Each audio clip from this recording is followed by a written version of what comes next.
Nizamabad కార్పొరేషన్లోనూ mayor పీఠంపై సమీకరణాలు జరుగుతున్నాయి. మరింత సమాచారం మా ప్రతినిధి జైపాల్ ప్రత్యక్ష ప్రసారం ద్వారా అందిస్తారు.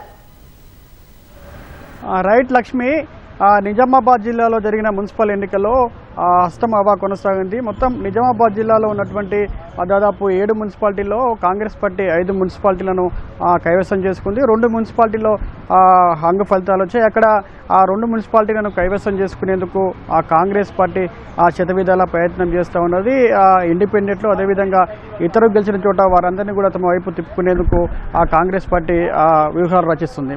ముఖ్యంగా నిజామాబాద్ కార్పొరేషన్ చూసుకుంటే ఇక్కడ మొత్తంగా బీజేపీ అదేవిధంగా కాంగ్రెస్ మధ్య హోరాహోరీ పోరు నెలకొంది. మొత్తం ఈ నిజామాబాద్లో 60 డివిజన్లు ఉన్నాయి. 60 డివిజన్లలో బీజేపీ 28, అదేవిధంగా కాంగ్రెస్ 17, ఎంఐఎం 14, బీఆర్ఎస్ 1 డివిజన్లో గెలుపొందింది. అయితే ఇక్కడ మేయర్ పీఠాన్ని కైవసం చేసుకోవడానికి దాదాపు 31 డివిజన్లు అవసరం ఉంటుంది. అయితే ఎవరికి కూడా మ్యాజిక్ ఫిగర్ ఇప్పటికైతే దాటలేదు. అయితే ఈ నేపథ్యంలోనే ఇక్కడ నిజామాబాద్ మేయర్ పీఠాన్ని ఎవరు కైవసం చేసుకుంటారనేది కొంత ఉత్కంఠగా నెలకొంది. ఈ రాజకీయ అంశాల్లో కూడా కొంత చర్చనీయాంశమైంది. అయితే నిన్న జరిగినటువంటి లెక్కింపు నుంచి ఇవాళ ఉదయం వరకు కూడా మేయర్ పీఠాన్ని ఎవరు దక్కించుకుంటారో, బీజేపీ ఎక్స్ అఫిషియో ఓట్లతో దక్కించుకుంటుందా లేకపోతే కాంగ్రెస్ ఎంఐఎం కలిపి మేయర్ పీఠాన్ని దక్కించుకుంటుందా అనేది కొంత రాజకీయ అంశాల్లో చర్చనీయాంశంగా మారింది. కానీ ఉదయం అయితే కొంత స్పష్టత వచ్చిందని చెప్పుకోవచ్చు. ఉదయం ఎంపీ ధర్మపురి అరవింద్ స్పష్టంగా మీడియా సమావేశంలో వెల్లడించారు.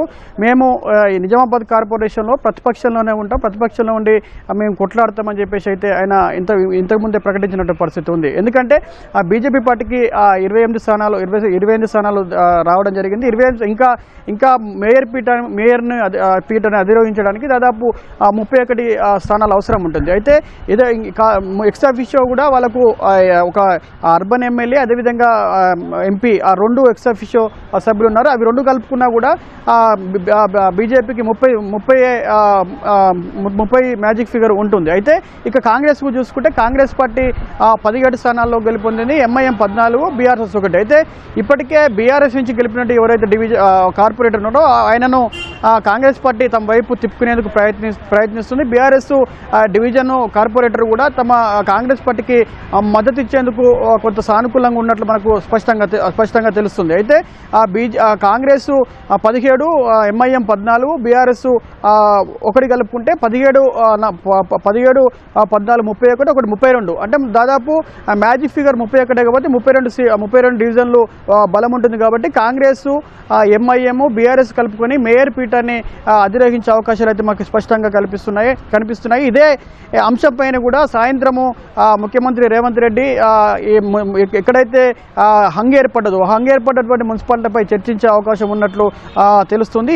ఈ నిజామాబాద్ కార్పొరేషన్ బోర్డుగా చర్చించి ఒక నిర్ణయం తీసుకునే అవకాశం అయితే మనకు స్పష్టంగా తెలుస్తుంది. అయితే కాంగ్రెస్ శ్రేణులు మాత్రం మేము ఎంఐఎంతోని కలుపుకొని ఖచ్చితంగా మేయర్ పీఠాన్ని దక్కించుకుంటామని చెప్పేసి కాంగ్రెస్ నేతలు ఇప్పటికే చెప్తున్నారు. పిసిసి అధ్యక్షుడు ఆ సొంత ఇలాకా కాబట్టి సిపిసి ఇది ఛాలెంజ్గా తీసుకున్నారు.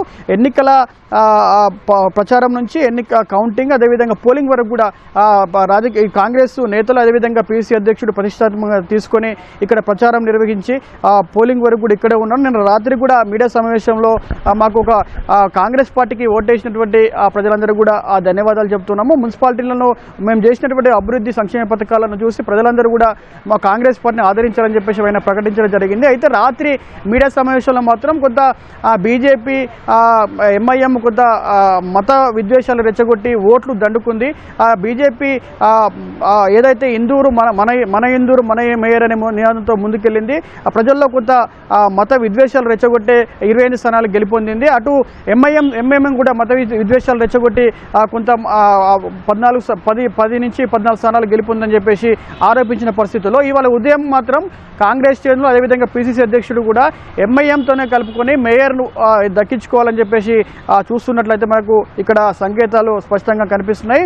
ఎంఐఎం సైతం కూడా కాంగ్రెస్కే మద్దతు ఇచ్చి ఒక డిప్యూటీ మేయర్ వాళ్ళు తీసుకొని కాంగ్రెస్కు మేయర్ ఇవ్వాలని చెప్పేసి వాళ్ళు అనుకుంటున్నారు. కానీ గత మున్సిపల్ ఎన్నికల సందర్భంగా ప్రచారంకి వచ్చినటువంటి అసదుద్దీన్ ఓవైసీ ఇక్కడ నిజామాబాద్ కార్పొరేషన్లో ఎంఐఎం జెండా ఎగరేస్తామని చెప్పేసి ప్రకటించడం జరుగుతుంది. ఈ నేపథ్యంలోనే ఇక్కడ కొంత పీఠముడి వీడుతుందా లేదా అని చెప్పేసి ఒక సందేహం కలుగుతుంది. ఎందుకంటే ఎంఐఎం మాకు మేయర్ కావాలని చెప్పేసి అడుగుతుందా, లేకుంటే డిప్యూటీ మేయర్ పదవిలో ఉండి మీకు మేయర్కు సపోర్ట్ చేస్తామని చెప్పేసి చెప్తుందా అనేది కొంత